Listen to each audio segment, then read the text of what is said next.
प्रतिबिंब द रिफ्लेक्शनच्या 12व्या भागामध्ये आपलं पुन्हा एकदा स्वागत आहे. आजचा विषय हा आहे की मुलींनी मुलांना कोणते प्रश्न विचारावेत.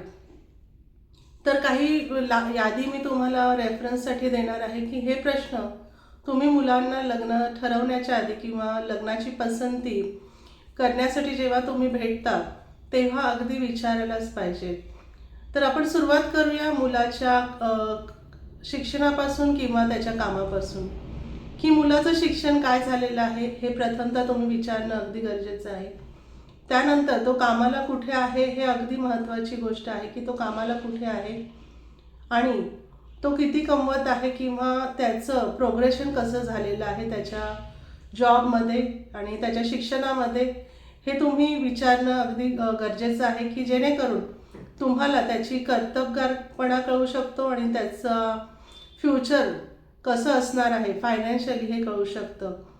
तुम्ही मुलाकडे बघूनच लग्न करायला पाहिजे. मुलाचे शिक्षण, मुलाचं नोकरी आणि त्याचे पुढचे ध्येय आणि विचार असं नसलं पाहिजे की मुलाचं शिक्षण थोडं कमी आहे किंवा मुलाचं जॉब ठीक आहे, सोसो आहे, पण घरची परिस्थिती खूप चांगली आहे, वडिलांनी खूप काही ऐश्वर्य कमवून ठेवलेलं आहे, खूप धनसंपत्ती आहे आणि सगळं काही मौज मजेत आहे.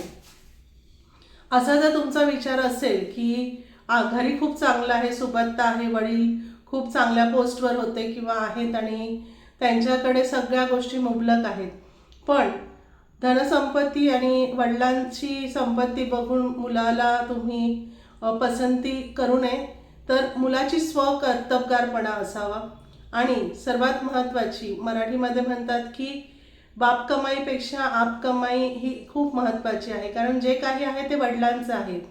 जे असणार आहे तुमचं म्हणण्यासारखं जे तुमच्याकडे आहे ते म्हणजे तुमच्या नवऱ्याची संपत्ती किंवा जे नवरा तुमचा कमवणार आहे, तुमचा जोडीदार कमवणार आहे. वडिलांचं हे वडिलांचं असणार आहे आणि त्याच्यावर आपला अधिकार नसतो. तर आपला अधिकार फक्त आपल्या जो नवरा आहे किंवा जोडीदार आहे त्याच्या कर्तबगारपणावर आपण तो निर्णय घेणं गरजेचं आहे. तर ही महत्त्वाची गोष्ट आहे.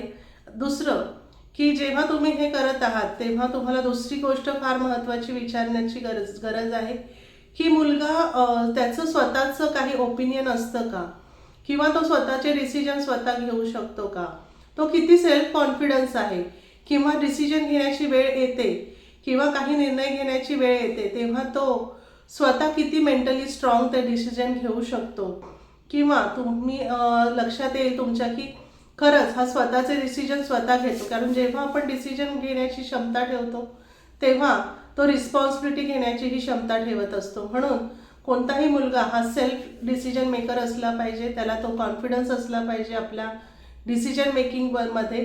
तो ममाज बॉय किंवा आपल्या वडिलांच्या आणि आईच्या इन्फ्लुएन्स खाली डिसिजन घेणारा किंवा मित्रमंडळींच्या खाली इन्फ्लुएन्सच्या खाली डिसिजन घेणारा नसावा.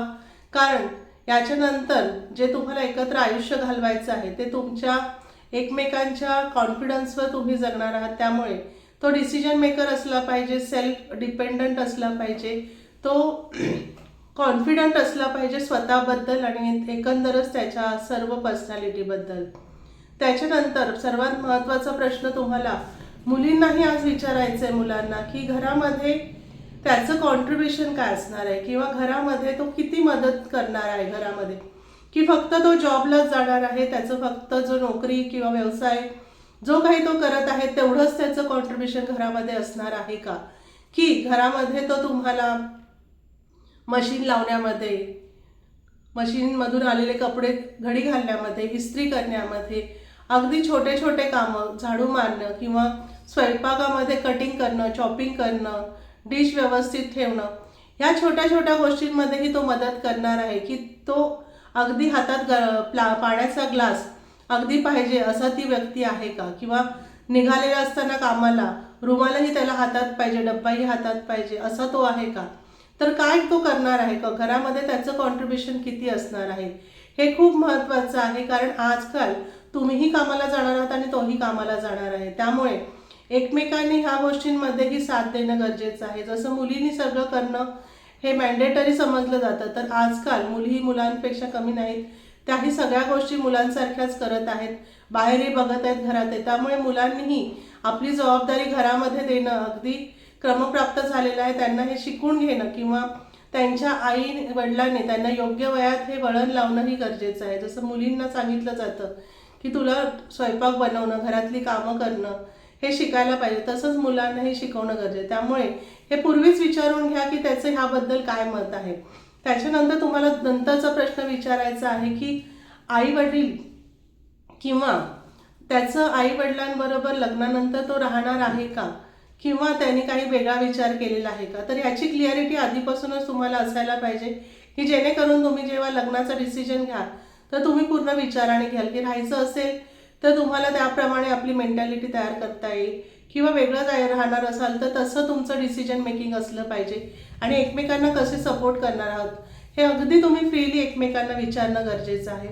त्यानंतर सर्वात महत्त्वाचा प्रश्न जो लग्नानंतर असतो तो म्हणजे मुलांचं. हेही अगदी तुम्ही स्पष्ट विचारलं पाहिजे की त्याचं मुलाबद्दल काय मत आहे, तुम्हाला किती वेळानंतर, किंवा मुलांबद्दल किंवा इन जनरलच पुढचं जे पिढी आहे त्याबद्दल त्याचं काय म्हणणं आहे. त्याला मुलं आवडतात का, मुलांना खेळवणं आवडतं का, मुलांबरोबर वेळ घालवणं आवडतं का. याच्यावरून तुम्ही एकंदर अंदाज त्याच्या मुलांबद्दल किंवा पुढच्या तुमच्या भावी जीवनाबद्दल अंदाज ठरवू शकता. आणि सर्वात महत्त्वाचं, त्याने आणि तुम्हीही आपल्या एकमेकांवर किती कर्ज आहे, किंवा घर होम लोनवर आहे चालू आहे का, कार लोनवर चालू आहे. कारण जर त्याला 2 लाख जरी पगार असेल आणि लोनमध्ये त्याचे जर 1-1.5 लाख जात असतील तर तो विचार करण्याचा प्रश्न आहे की सर लोनच इतके चालू आहेत आणि कितीही पगार मोठा असला तरी तो मग पुरवणीला येणार आहे का. हा तुम्हाला प्रश्न विचारणं गरजेचं आहे की कर्ज किती आहेत. कर्ज असं नसावेत असं नाही, पण पूर्ण तुम्हाला त्याची फायनान्शियल क्लिअरिटी माहीत असणं फार गरजेचं आहे. तसंच त्याच्यावर घरातली कोणती जबाबदारी आहे, किती जबाबदारी आहे, भाऊ बहीण आणि आईवडिलांची कितपत त्याच्यावर जबाबदारी आहे, हे सगळ्या गोष्टी तुम्ही अगदी क्लिअरली विचारल्या तर तुम्हाला आपला निर्णय पक्का करण्यासाठी मदत होईल. आणि सर्वात महत्त्वाचं की तुम्हाला जेव्हा डिसिजन घेत असाल तेव्हा एकंदरच तो व्यक्ती म्हणून कसा आहे, तो करिअर ओरिएंटेड किती आहे, तो कॉन्फिडंट आहे का, त्याने फ्युचरबद्दल काही त्याचे गोल सेट केलेले आहेत का. फ्युचर गोलही तितकेच महत्त्वाचे आहेत की तो किती त्याच्या जीवनाबद्दल किंवा त्याच्या फायनान्सेसबद्दल सिरियस आहे हे तुम्हाला कळू शकतं. तुम्हाला त्याच्या कर्जाबद्दलही विचारणं गरजेचं आहे की तुम्हाला त्याची साथ कशी द्यायची आहे याची क्लिअरिटी तुम्हाला येणार आहे. आईवडिलांची किती रिस्पॉन्सिबिलिटी आहे, आईवडील आजारीच असतात किंवा बेडरिडन आहेत, किंवा त्यांची खूप सारी रिस्पॉन्सिबिलिटी त्याच्यावर आहे का, हे सगळं विचारणं फार गरजेचं आहे. आणि सर्वात महत्त्वाची ती व्यक्ती म्हणून कशी आहे हे तुम्हाला एकंदर या सर्व प्रश्नांची उत्तरं जेव्हा मिळतील तेव्हा समजेल. आणि तुम्हाला तुमचा निर्णय घेण्यासाठी अगदी ह्या सोप्या सोप्या टिप्स आहेत की प्रथमतः त्याची तुम्ही एज्युकेशन आणि नोकरी आणि त्याच्यातला प्रोग्रेस विचारावा. त्याच्यानंतर तो कॉन्फिडंट आहे का, सेल्फ डिसिजन मेकर आहेत का हे विचारावं. त्याच्यावर कोणते कर्ज आहेत का, आणि कर्ज असताना तो ते कसे मॅनेज करत आहे, कसे त्याचे फायनान्सेस मॅनेज करत आहे हे तुम्हाला विचारणं गरजेचं आहे. त्याच्यानंतर तुम्हाला विचारायचं आहे की आईवडिलांची किती जबाबदारी आहे, फिजिकली त्याच्यावरती किती रिस्पॉन्सिबिलिटी आहे, फायनान्शियली त्याच्यावरती किती रिस्पॉन्सिबिलिटी आहे. आणि त्याच्यानंतर पुढचा प्रश्न जो येतो तो म्हणजे की तुम्ही एकत्र राहणार आहात का आईवडिलांबरोबर, की त्याच्याबद्दल त्याचा काही विचार आहे. आणि सर्वात महत्त्वाचं की मुलांबद्दल तुमचा काय विचार आहे हे डिस्कस करण्याबरोबरच घरामध्ये तो काय कॉन्ट्रीब्युशन देणार आहे, त्याचं घरामध्ये काय कॉन्ट्रीब्युशन असणार आहे हे विचारणं फार गरजेचं आहे. ह्या सगळ्या प्रश्नांची जर तुम्ही उत्तरं आधीच मिळवली आणि त्याच्याकडून जाणून घेतलं तर तुम्हाला डिसिजन घेण्यासाठी अगदी सोप्या ह्या टिप्स आहेत.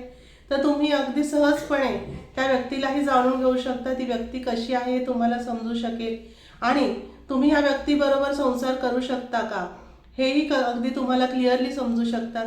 तर इतरत्र काही वेगळ्या गप्पा मारण्यापेक्षा की वातावरण कसं आहे, ट्रॅफिक किती आहे, शहरामध्ये काय चाललेलं आहे, जगामध्ये काय चाललेलं आहे, ह्या सगळ्या प्रश्नांची उत्तरं एकमेकांबरोबर शोधत बसण्यापेक्षा आपल्या जीवन प्रवासासाठी जे योग्य प्रश्न आहेत ते योग्य प्रश्न विचारा आणि तुम्ही आपल्या जोडीदाराची निवड करा.